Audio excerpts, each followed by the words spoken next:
వారితో మాట్లాడదాం. అజయ్ గారు గుడ్ ఈవినింగ్ అండి. గుడ్ ఈవినింగ్ బ్రహ్మనాయుడు గారు, మీకు ప్యానల్ ఉన్న ప్యానలిస్టులకు అదేవిధంగా రాజ్ న్యూస్ వీక్షకులందరూ కూడా very good evening. YSR Congress party బీసీలకు ఎక్కువ అవకాశాలు ఇచ్చింది చట్టసభలో అని చెప్పేసి జగన్మోహన్ రెడ్డి గారు ఈరోజు చాలా క్లియర్గా చెప్పారు.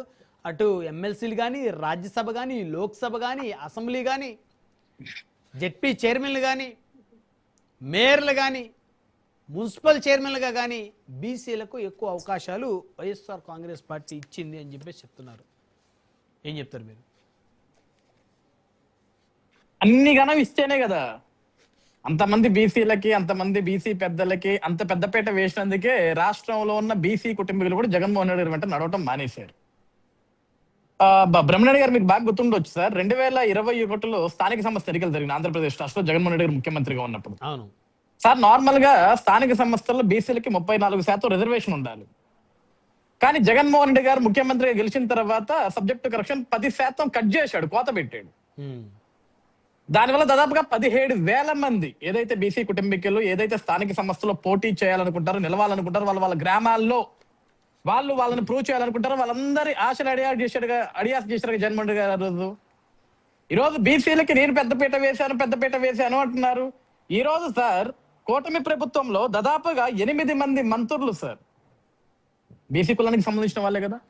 ఈరోజు అచ్చెన్నాయుడు గారు కావచ్చు, కొల్లు రవీంద్ర గారు కావచ్చు, సవితమ్మ కావచ్చు, కొండపల్లి శ్రీనివాస్ గారు కావచ్చు, ఈరోజు అనగాని సత్యప్రసాద్ గారు కావచ్చు, సత్యకుమార్ యాదవ్ గారు కావచ్చు, ఇలా 8 మంది దాదాపుగా బీసీ కులానికి సంబంధించిన వాళ్ళే కదా.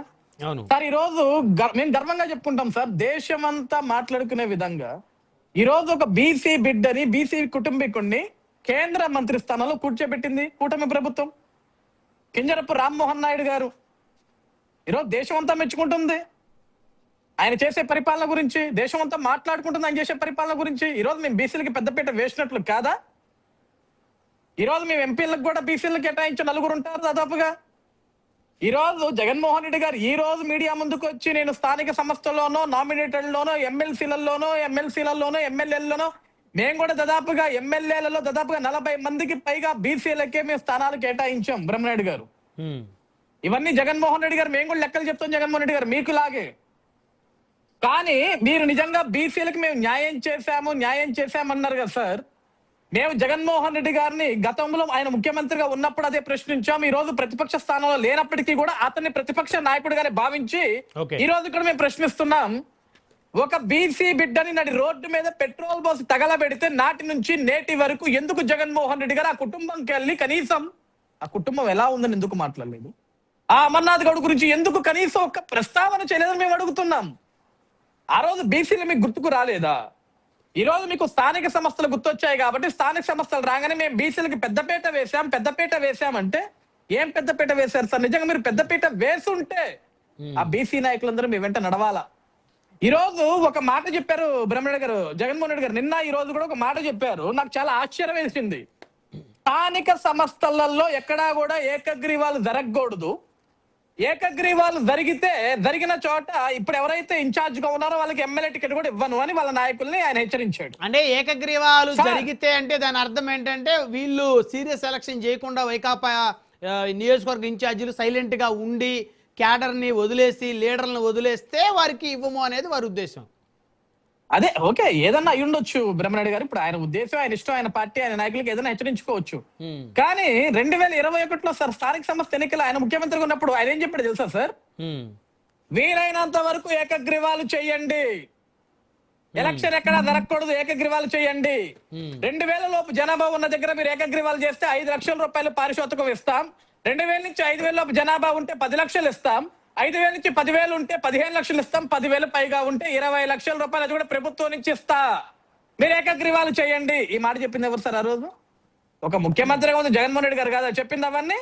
ఒక బీసీ నాయకుడిని, యాదవ్ సామాజిక వర్గానికి చెందినటువంటి కారుమూరి నాగేశ్వరరావు గారిని అరెస్ట్ చేశారని చెప్పేసి మాట్లాడారు. ఆ అంశం ఎలా చూస్తారు? దేనికి అరెస్ట్ చేశాం సార్?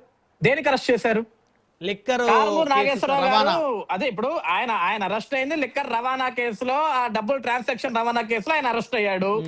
ఈ రోజు జగన్మోహన్ రెడ్డి గారు వచ్చి మీరు ఒక యాదవ సామాజిక వర్గానికి సంబంధించిన వ్యక్తిని మీరు అరెస్ట్ చేస్తారా అంటే, సార్ సామాజిక వర్గం మ్యాటర్ కాదు జగన్మోహన్ రెడ్డి గారు ఇక్కడ. ఆయన ఈరోజు యాదవ కులమైనా, కమ్మ కులమైనా, లేకుంటే రెడ్డి కులమైనా, కాపు కులమైనా, మినారిటీ కులమైనా, ఎస్సీ కులమైనా, ఎస్టీ కులమైనా తప్పు చేస్తే అరెస్ట్ చేస్తారు సార్. దానికి కులానికి ఏంటి సంబంధం జగన్మోహన్ రెడ్డి గారు? మరి ఆ రోజు మీరు కింజర పచ్చెన్నాయుడు గారిని అరెస్ట్ చేసినప్పుడు బీసీ కదా, కుల రవీంద్ర గారిని అరెస్ట్ చేసినప్పుడు బీసీ కదా. మరి ఈ రోజు ఏమైపోయింది సార్ ఆ మాట? ఆ రోజు మేము కూడా అన్నాం కదా, మీరు ఎందుకు సార్ బీసీల మీద కక్ష సాధింపని?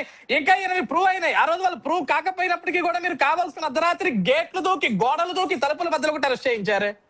ఆ రోజు ఈ పెయిన్ ఏమైపోయింది మీకు? ఈ రోజు మేమేమి గేట్లు దూకలా, అర్ధరాత్రులు వెళ్ళాలా, తలుపులు బద్దలు కొట్టలా, 100 మంది పోలీసులు వెళ్ళాలా, నోటీసులు ఇచ్చాం. ఏమండి మీరు పలానా కేసులో ఉన్నారు, ఈ విధంగా ఉన్నారని అరెస్ట్ చేశారు. అది తప్పైతే నిరూపించండి. కోర్టులు ఉన్నాయి, ఉన్నత న్యాయస్థానాలు ఉన్నాయి కదా. దానికి యాదవ కులం అని ఒక కులాన్ని తీసుకురావడం, కులాన్ని ప్రస్తావించడం ఎందుకు? మొన్న సిదిరప్పలరాజు గారి కుటుంబం దగ్గరికి వెళ్ళి కూడా కులాన్నే ప్రస్తావిస్తాడు. ఇప్పుడు నేను ఎవరైనా కుటుంబం దగ్గరికి వెళ్తే కులాన్ని తీసుకురావాల్సిన అవసరం ఏంటి బ్రహ్మణ్య గారు? నాకు అర్థం కావట్లేదు. మీరు మనిషి గురించి మాట్లాడండి, కులం గురించి మాట్లాడండి. కులం అనేది అంటే ఆ మనిషి ఇప్పుడు తప్పు చేయని వ్యక్తిని తప్పు చేయకపోయినా తప్పు చేసినట్టు వారి మీద కక్ష కట్టారు మాట్లాడొచ్చు. కానీ పలానా కులం అంటే ఈ కులం వాళ్ళనే అరెస్ట్ చేయాలి తప్పు చేస్తే అనే రూల్ మరి భవిష్యత్తులో ఏమైనా తీసుకురాబోతున్నారేమో అర్థం అవట్లా. ఇప్పుడు ఎక్కడో దాకా ఎందుకు సార్? నేను అసలు యాక్చువల్ గా జోగి రమేష్ గారి అంశం మనం మాట్లాడకూడదు. వాస్తవానికి ఆయన పర్సనల్ అంశం. అవును, ఆ కుటుంబంలో 100 జరిగి ఉండొచ్చు, అది మనకు అనవసరమైన మ్యాటర్. కానీ నిన్న కూడా జోగి రమేష్ గారు మాట్లాడితే ఏం మాట్లాడుతున్నారు? ఆయన కులాన్ని పెట్టుకొని నేను పలానా కులం కాబట్టి నా కులాన్ని తక్కువ చేయాలని చూసి నా కుటుంబం మీద ఈ రోజు మీరు అందరూ పడుతున్నారు అంటున్నారు. సార్ అది మీ కుటుంబ వ్యవహారం జోగి రమేష్ గారు. మీ కుటుంబంలో మీకు ఏమేమి ఉన్నాయో అది మీరు తేల్చుకోవాలా. మీడియాకి ఎక్కింది మీరు, మీడియాలో మాట్లాడుకుంటుంది మీరు, అది మీరు తేల్చుకోవాలా. దానికి కులం ఎందుకు వచ్చింది? అవును, పెళ్లి చేసింది మీరు ఘనంగా ముఖ్యమంత్రి గారిని పిలిపించుకుని, ఆ రోజు జగన్మోహన్ రెడ్డి గారిని పిలిపించుకుని అక్షింతలు వేయించుకుంది మీరు, ఆశీర్వాదం దింపించుకుంది మీరు కదా. దానికి కులానికి దీనికి ఈ రోజు మీరు మీడియా ఎక్కడానికి మీ కుటుంబ సమస్యకి కులానికి ఏంటి సంబంధం? నేనేమన్నానంటే బ్రహ్మణ్య గారు, ఏ విషయం అయినా సరే జగన్మోహన్ రెడ్డి గారు ఈ రోజు కాదు సార్, ఆయన రాజకీయాల ప్రస్తావన మొదలుపెట్టిన దగ్గర నుంచి